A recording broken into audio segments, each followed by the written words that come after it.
à tous, Club Sport en France vous ouvre grand les portes de son plateau à l'occasion d'un nouveau numéro, le 6e déjà depuis le début de cette belle aventure de plateau. Il sera d'ailleurs question au cours de cette émission puisque c'est la Fédération française de tir qui est à l'honneur. Pendant une demi-heure, il va être évidemment question de la bonne santé du tir sportif. Le nombre de licenciés va crescendo. Un centre national vient de voir le jour. Il doit servir de fleuron au développement de la discipline. Mais la véritable vitrine, elle vient immanquablement des résultats de son élite et surtout à l'occasion des JO. Nous parlerons de ce défi d'un jour, notamment avec Delphine Racinireo, double médaillée olympique, à l'occasion donc de ce numéro 6 de CSEF. C'est parti, Delphine Racinireo qui est en notre compagnie, double médaillée olympique. Bonjour et félicitations déjà. Bonjour et merci. Vous êtes aujourd'hui membre du comité directeur à cette fédération française de tir sportif. On est ravis de vous accueillir avec un plateau fourni autour de vous puisque Véronique Lehen, DTN adjointe, est également de la partie. Bonjour Véronique. À vos côtés, un de nos champions actuels qui nous a fait une belle médaille européenne. C'était au printemps dernier. Il est aujourd'hui donc vice-champion d'Europe, Brian Baudouin. Bonjour Brian. Bonjour. Vous êtes venu avec votre arme et on aura l'occasion d'en parler tout à l'heure. Et puis, last but not least, Philippe Crochard, le président de cette fédération française de tir sportif, est à nos côtés. Bonjour président. Bonjour. Comment allez-vous ? Pas trop mal. Bon, c'est super, tant mieux, puisqu'on va avoir l'occasion d'évoquer le tir sportif tel qu'il est pratiqué, vécu et évidemment aimé en France. On va sans plus tarder parler de ce sport avec une rubrique qu'on adore et elle a trait à l'objet du désir, évidemment.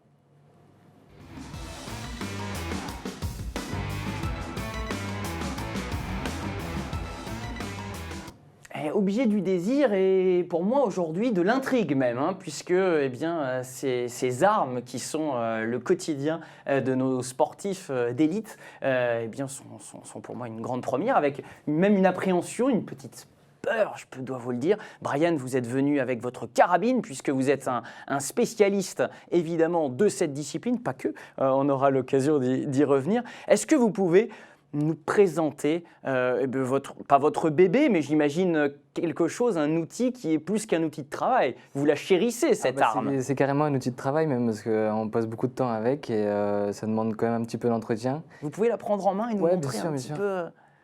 Alors, combien ça pèse ? Alors, ça pèse 5,5 kg, c'est-à-dire au niveau du règlement, on est limité à 5,5 kg. Et donc là, vous pouvez voir, on a différents accessoires dessus. Donc le crochet à l'arrière qu'on vient fixer à la carabine, qu'on vient le poser contre l'épaule. Et on a différents organes de visée. Donc là, on a les dioptres et le tunnel à l'avant. Et tout simplement, ces deux organes nous permettent de viser la cible. Avec donc, pour vous, et ce qui a concerné votre médaille au printemps dernier, une cible qui se situe à 10 mètres. Véronique, cette cible, vous l'avez juste devant vous. Est-ce que vous pouvez la montrer à l'écran, qu'on se rende compte de l'autre côté, face à l'arme, voilà. Cette cible qui est donc fait l'équivalent de 2 pièces de 1 euro qu'on mettrait bout à bout. Et à 10 mètres, vous allez viser cette tête d'épingle au milieu pour aller chercher une note de 10,9 puisqu'on est au 10e et aller chercher cette perfection. C'est fou, c'est incroyable, et en sachant qu'on a donc un poids de 5,5 kg avec des compétitions qui peuvent s'étaler dans le temps. Jusqu'à combien de temps? Qu'on se rende compte un peu de la difficulté de l'effort. Alors sur une compétition à 10 mètres, on commence par un quart d'heure d'essai, donc le temps de s'échauffer, de régler la carabine par rapport à la cible. Et ensuite, le temps de match, donc c'est 60 coups, donc on va tirer 60 plombs, les petits plombs que vous voyez là, 60 coups pendant 1h15. C'est-à-dire pendant 1h15, on gère son timing, on gère son nombre de coups. Alors vous, Delphine, c'était un petit peu, et c'est un peu différent puisque vous revenez, vous recontinuez à goûter à vos amours du tir. Mais alors vous êtes évidemment plus fausse olympique de votre côté, avec ces cibles mouvantes. Voilà. Donc Alors là, pour le coup, on les voit bien, mais vous êtes à quelle distance en fosse olympique pour tirer Nous, on avec est... votre arme, votre pistolet? Voilà, notre fusil. Enfin, vous, votre fusil, oui. Voilà, tout à fait. Alors, nous, en fait, les postes de tir sont à 15 mètres des machines, qu'on ne voit pas puisqu'il y a une dalle de béton qui recouvre la fosse. Et les plateaux, en fait, vont à 75 mètres, 76 mètres. Donc, en fait, nous, on les tire, quand on appelle le plateau, on les tire à 30-40 mètres maximum, parce qu'après, les plombs sont beaucoup moins efficaces, on va dire. Voilà. Alors, il y a donc cet entraînement qui doit être, on l'imagine, physique, hein, et puis il y a toute cette salve aussi qui peut être de l'attente, qui peut être de l'ordre de la mentalisation. Comment on s'entraîne à la pratique de votre discipline? Quelles sont les clés, hein, si je devais débuter demain? Quels conseils vous pourriez donner à un néophyte qui a envie de se lancer à corps perdu dans le tir sportif? Moi, je dirais, premièrement, la première règle, c'est de la répétition. C'est-à-dire qu'il faut répéter, répéter. Il n'y a pas de secret. Si on veut progresser, il faut s'entraîner. Et surtout que nous, en fait, le geste est globalement souvent le même. Donc, il faut toujours répéter le geste. Et au fur et à mesure, après, forcément, on progresse. Après, je pense à la fosse, c'est exactement la même chose. Il y a une grosse part psychologique. C'est-à-dire sur un début de match, sur une fin de match, sur certains moments clés, où il faut être très solide mentalement et réussir à aller chercher le petit plus qui va permettre de gagner. Parce que dans notre sport à l'heure actuelle, ça joue vraiment au dixième près, au plateau près, ça joue à rien. Alors justement, Delphine, et en revenant sur cette importance eh bien, de l'aspect mental, j'aimerais, et si les équipes de François Caudal en régie peuvent nous la montrer, vous proposer cette séquence qui date de 2012, qui date des Jeux. Vous êtes 3 pour 2 médailles. C'est donc un shoot-off, hein, si je ne m'abuse, à savoir que, eh bien, il y a à chaque fois eh bien, un tir à enjeu, hein, puisque la moins bonne finit 4e, et puis on enchaîne ainsi de suite pour aller chercher l'argent. Là, l'idée, c'est quoi? Comment vous avez vécu ce moment-là? Faire reset à chaque tir, se concentrer sur quoi? L'enjeu, il est tellement fort. Ouais, en fait, l'enjeu, il faut l'oublier. Parce que, voilà, on sait pourquoi on est venu, on sait pourquoi on s'est préparé. Quand on est face à ce type de tir, en fait, dans ces conditions-là, en tout cas, ce qu'il faut faire, c'est essayer de faire le vide, se concentrer uniquement sur la technique. En fait, rester sur sa technique de tir et oublier un peu sa tête. Se faire confiance, croire en soi et se dire qu'on y est presque, quoi. Et que c'est vrai que ça se joue à rien du tout. Et d'ailleurs, c'est vrai que quand je loupe le plateau pour la médaille d'argent, c'est juste que moi, mon objectif sur cette Olympiade-là, au départ, c'était d'aller chercher l'or. L'or n'était plus accessible. Vous étiez déjà, on le rappelle, médaillé olympique 12 ans auparavant. C'est ça, à Sydney, tout à fait. Et là, en fait, moi, après, mon objectif, c'était de gagner cette 2e médaille olympique. Et une fois, en gros, que j'ai atteint cet objectif-là, j'ai un peu lâché. Et on voit bien que la moindre faille nous fait perdre pied. Et elle est fatale.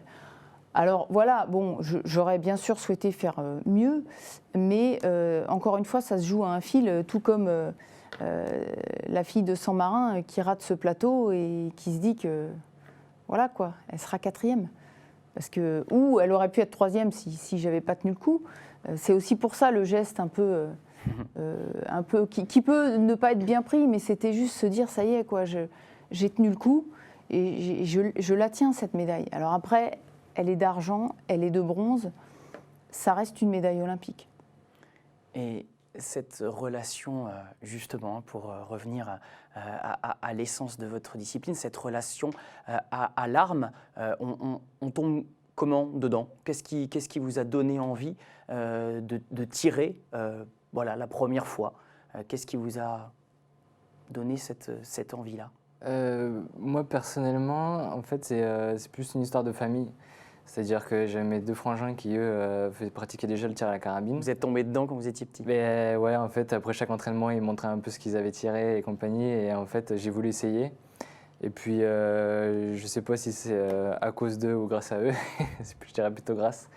Mais du coup, derrière, ça m'a permis de me lancer dedans et j'ai commencé. Et maintenant, ça fait presque 18 ans que j'en fais et que je n'ai pas arrêté.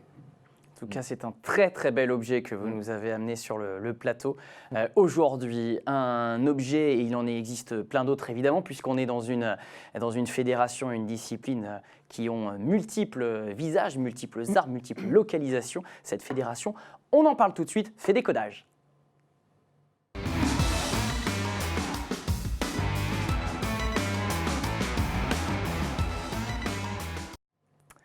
Je me tourne tout de suite vers Président, sans plus tarder. Président, la Fédération française de tir sportif va bien, va plutôt très bien même, avec la particularité, hein, on le disait, de connaître un essor dans plusieurs disciplines. D'où vient-il? Et puis, comment on arrive à le pérenniser, puisque c'est votre objectif, je l'imagine? Bien sûr. Aujourd'hui, on est presque en fin de saison. On va atteindre les 225 000 licenciés. On a été en forte progression il y a 2-3 ans, après les Jeux. On a continué à progresser de façon moins importante. Mais vous savez, le tir, ce n'est pas de la publicité. On ne fait pas de publicité pour le tir. On essaye de le faire découvrir aux gens qui ont une envie. Et après, ces gens, lorsqu'ils découvrent le tir, trouvent ça tellement bien qu'ils amènent un copain ou deux. Et c'est comme ça qu'en fait, la fédération progresse. Pourquoi on ne fait pas de publicité, comme vous dites? Vous savez, ça n'a pas bonne presse? les armes, en général, sont plutôt mal vues. Hein, alors qu'en fait, l'arme n'est jamais qu'un objet. Hein, mais on l'a vu. On perçoit cela comme un sport dangereux, ce qui est complètement faux, puisque justement, on a un des taux d'accidentologie parmi les plus faibles de tous les sports. Hein. Parce qu'il a été bien réglementé, codifié, comment on l'explique? Il est terriblement réglementé, il est aussi très encadré, si vous voulez, par des tas de bénévoles qui n'arrêtent pas de rappeler les règles de sécurité. Vous voyez, même ici, sur une arme à air comprimé, qui, Dieu sait, c'est pas dangereux, et vous avez le fil de sécurité qui, passant à travers le canon, montre que l'arme est bien vide. Donc, vous voyez, dans toutes les manipulations, il y a ce souci permanent de la sécurité.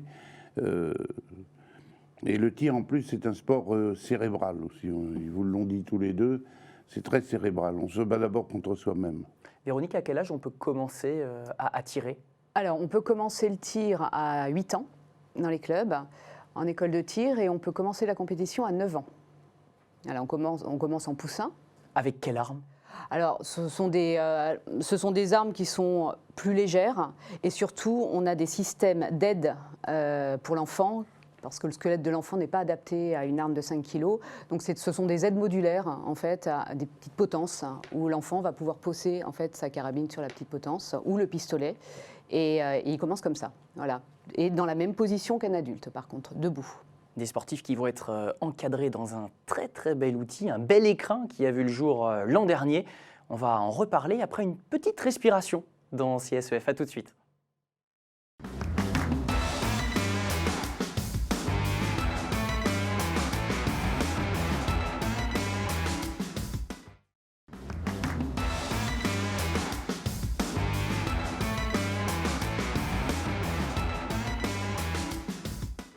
Club Sport en France, deuxième mi-temps avec la Fédération française de tir sportif qui nous fait l'amitié d'être avec nous aujourd'hui. On était en train d'évoquer tout ce qui faisait le piment de cette fédération qui va bien. Il y a une belle cerise sur le gâteau, Président, qui a vu le jour il y a un petit peu plus d'un an. C'est ce fameux Centre national de tir sportif qui est un véritable fleuron. En tout cas, c'est un bijou, j'imagine, que vous attendiez de pied ferme, vous qui êtes à la tête de cette fédération depuis 8 ans maintenant. Effectivement. Il y a presque du soulagement. Oui, on a effectivement réussi à réaliser le rêve que beaucoup d'entre nous avaient depuis des décennies, de posséder enfin quelque chose à la dimension de notre fédération. Parce que le problème d'un stand de tir, c'est qu'il est difficile à installer. On ne peut pas le faire en centre-ville, il faut se protéger du bruit, la sécurité, etc. Très compliqué. Et on a eu l'opportunité de pouvoir acquérir 90 hectares à côté de Châteauroux-des-Holles, sur plusieurs communes même, puisqu'on est à cheval sur plusieurs communes, d'un ancien camp militaire qui était ce qu'on appelait la Martinerie, qui était régiment du train. Et alors il y avait deux parties. On a pris une partie simplement de la partie sud, qui faisait quand même 90 hectares. Et là, on a pu laisser libre cours à nos envies, en restant très raisonnable sur le plan des dépenses, parce que c'est quand même une grosse affaire. Et on a construit quelque chose qui est unique en Europe, peut-être même au monde, puisqu'on a réussi à réaliser sur un même emplacement toutes les disciplines de tir auxquelles la Fédération française de tir est affiliée, au point de vue des fédérations internationales et même un peu au-delà. Donc, ça a été une grosse affaire.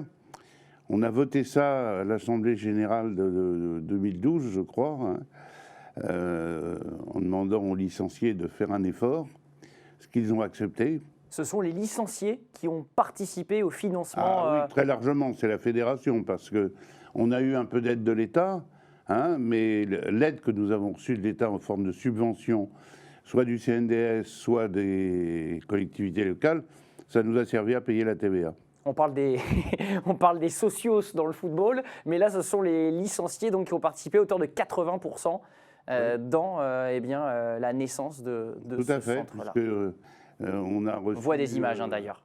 On a reçu 4,5 millions de subventions sur 30 millions, ce qui est exactement le montant de la TVA. Donc, vous voyez, l'État, elle a donné d'un côté, puis elle l'a repris de l'autre.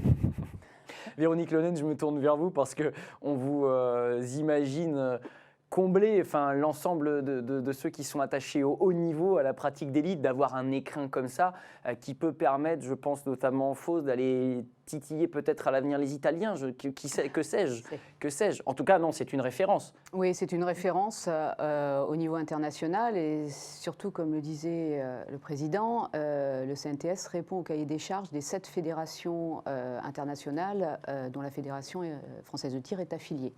Donc, à l'avenir, on peut imaginer accueillir une majorité de compétitions internationales de référence dans toutes les disciplines actuellement sur le marché. Par contre, la contrepartie, Brian, c'est que vous ne pourrez plus demander des déplacements, des entraînements très loin. Il faudra aller à Châteauroux. Ça va? Vous l'acceptez? Oui, il n'y a pas de souci là-dessus. Je t'en bien, donc il n'y a pas de problème. Vous l'avez testé? Plusieurs fois déjà. Ouais. On a organisé des stages là-bas et les sélections nationales aussi.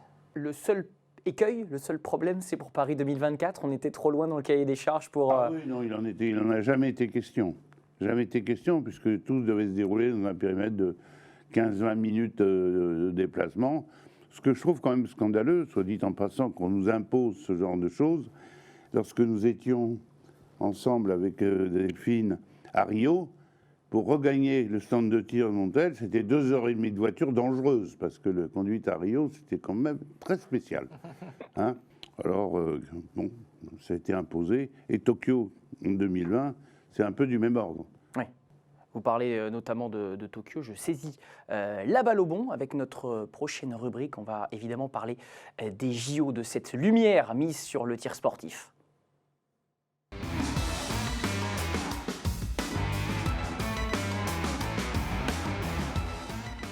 Et oui, parce qu'en attendant Paris 2024, il y a Tokyo 2020, une échéance que Brian et ses copains du tir, évidemment, ont en tête. On l'imagine, puisqu'on est à 1 an de ce rendez-vous japonais. L'actualité, Véronique, notamment, concerne les quotas olympiques, ces fameux quotas. Comment nos sportifs comme Brian peuvent réussir à atteindre ce Graal absolu qu'est la lumière olympique, on le disait, pour eux dans ce sport. Aujourd'hui, on a 6 quotas en valide. Oui, et on va les voir d'ailleurs à l'image, effectivement. Et 2 quotas en paralympique. Donc ça nous fait actuellement 8 quotas. Notre objectif est d'atteindre entre 8 et 10 quotas en valide et entre 3 et 4 quotas en paralympique. Voilà. Alors le quota, évidemment, l'athlète va le chercher lors des compétitions internationales de référence. Ce quota n'est pas nominatif actuellement. Voilà.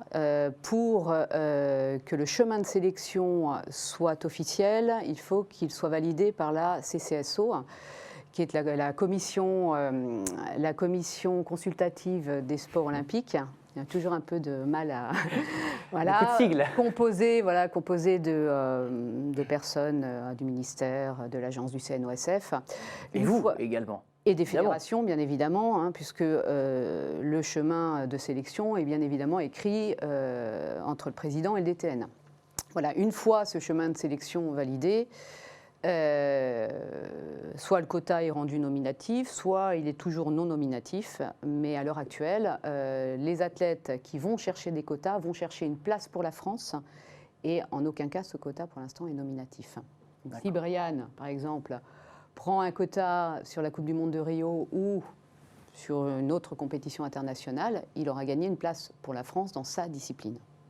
Il faudra avoir le couteau entre les dents jusqu'au bout, Brian, pour le garder Sport de haut niveau. et qu'il devienne le vôtre, effectivement. Président, Tokyo arrive vite. Les objectifs que vous avez pu fixer, est-ce qu'ils sont donnés? Est-ce que vous aimez en parler ou c'est quelque chose qui est un petit peu à la discrétion de la DTN, par exemple? Non, les objectifs sont fixés plutôt par la DTN, avec bien sûr une concertation avec le président de la fédération.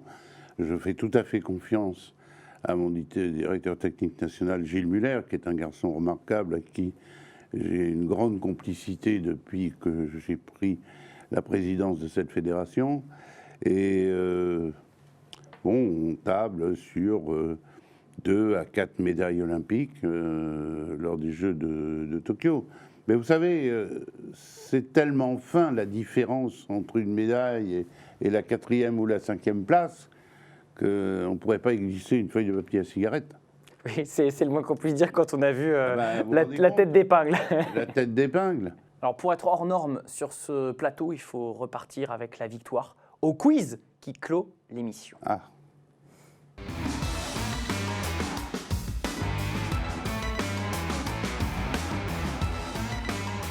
Je vous mets tout de suite à l'aise, il n'est pas question de rapidité sur ce plateau, mais de qualité de la réponse, évidemment. Nous n'opterons pas, puisque vous êtes 4 autour de cette table, pour les choix multiples. Une question, vous avez chacun la possibilité d'émettre une proposition, pas de rapidité. D'accord? Première question, combien de médailles olympiques possède la France depuis 1972, qu'on va qualifier d'ère moderne en ce qui concerne le tir sportif? De médailles ou de médailles d'or? De médailles olympiques, De président. médailles olympiques. Il y a 2 chiffres.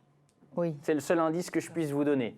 C'est vous dire quand même si on a affaire à un sport qui est pourvoyeur de médailles et de compétitivité en France. Je crois que Véronique a une proposition à nous faire. N'hésitez pas, n'hésitez pas. 14. 14. Assez précis, mais on attend de la précision, comme vous au tir. Je vais faire confiance à Véronique. Ouais. Alors, le président, 14. Ouais. Très bien, Delphine aussi. On sent que Véronique a... Non, là, Brian? Je préfère pas la contredire. Oh là là, attention, parce que quand même, il y aura quand même des suiveurs et un leader dans cette histoire. C'est effectivement 14. 3 médailles d'or, 7 médailles d'argent, 4 médailles de bronze. Bravo Véronique, bravo aux autres, mais j'ai l'impression que vous avez sucé la roue, pour reprendre une expression de Tour de France. Une deuxième question. En quelle année sont apparues les premières compétitions féminines de tir au JO? Au JO, puisque nous avons parlé effectivement Alors, il y de avait votre deuxième. Il y avait 96. Alors moi, je parle du double trap féminin. Oui, mais avant cela. Parce que moi, je connais moins bien les disciplines de la cible. En ce qui concerne les cibles, C'était pour les Jeux de Moscou, je crois. Les Jeux On n'y est pas allé à Moscou. Ouais, je crois que justement c'était à ce moment-là que... Raté. Je dirais 80. 80 ou 84. Moi, j'aurais dit 76. 76. alors président est plutôt donc sur Montréal, si je ne m'abuse. Allez, je suis... Ouais, 80. Delphine également Montréal, Oui, ok, je suis- c'est noté. Bon, allez, moi je pars sur 80. 80. Ah, 80 à ma droite, 76 à ma gauche. Eh bien, c'est 1984 et Bravo. Los Angeles. En 80, Ah, on avait en 80, Ah. non, en 84. En 80, on avait le pistolet mixte qui Ah. était apparu, compétition mixte, mais on était en démonstration. 84, Ah, d'accord. pistolet à 25 mètres, carabine air comprimé à 10 mètres et carabine 3 positions 50 mètres arrive chez ces dames. Allez, un petit peu plus vite pour la troisième question. Voilà. Qui est le dernier Français médaillé en tir à la carabine 10 mètres au JO? Qui est le dernier Français médaillé? Médaillé. Je ne parle pas du métal. En tir à la carabine 10 mètres au JO. La carabine. C'est exilé dans d'autres disciplines depuis. C'est Badiou. Ah, c'est Franck Badiou. c'est Franck Badiou, non? Ouais, c'est en C'est Franck, hein. 92. Franck Badiou. ouais. On a eu, Franck Badiou. 92. Badiou 92, c'est une bonne réponse. Et elle était partagée pour la première fois, je crois, hein, par Brian, qui a été le premier à la donner. Et ensuite partagée par tout le monde, il me semble, autour de cette table. Donc on a du 2 pour tout le monde, mais on a quand même 2 maillons forts pour le moment. À ma gauche, et bien pour la dernière question, vous êtes exclue, Delphine. Je suis désolé. Combien de titres de championne de France de fosse olympique possède Delphine, ici présente à la table? Je suis même pas sûr. Non, qu'elle non, le non, sache il ne s'agit elle-même. pas de lui demander. Je suis même pas sûr qu'elle le sache elle-même. Eh bien, il a fallu lui demander juste avant l'émission. Elle a été chercher dans Je ses dirais souvenirs. 10. 10 pour le président. Il y a plus que ça, je crois. non Ouais, 13. 18. 18. Tu t'emballes. Delphine, C'est 10 ou 11. c'est 10. Bah voilà. Voilà, c'est 10. On a été obligé de départager. Bravo en tout cas à ceux qui ont donné 10 et président. Président, Ouais. vous êtes le gagnant hein, à trois bonnes réponses sur ce quiz. Bravo, félicitations. C'était un plaisir en tout cas de vous avoir à nos côtés. La porte vous est grande ouverte vraiment pour eh bien, évoquer votre discipline et puis vos compétitions. On espère notamment avoir l'occasion de vous voir en direct sur l'antenne de Sport en France. Merci. Bonne fin de journée à vous toutes et à vous tous. Et on se retrouve évidemment la semaine prochaine pour un nouveau numéro. Bye bye.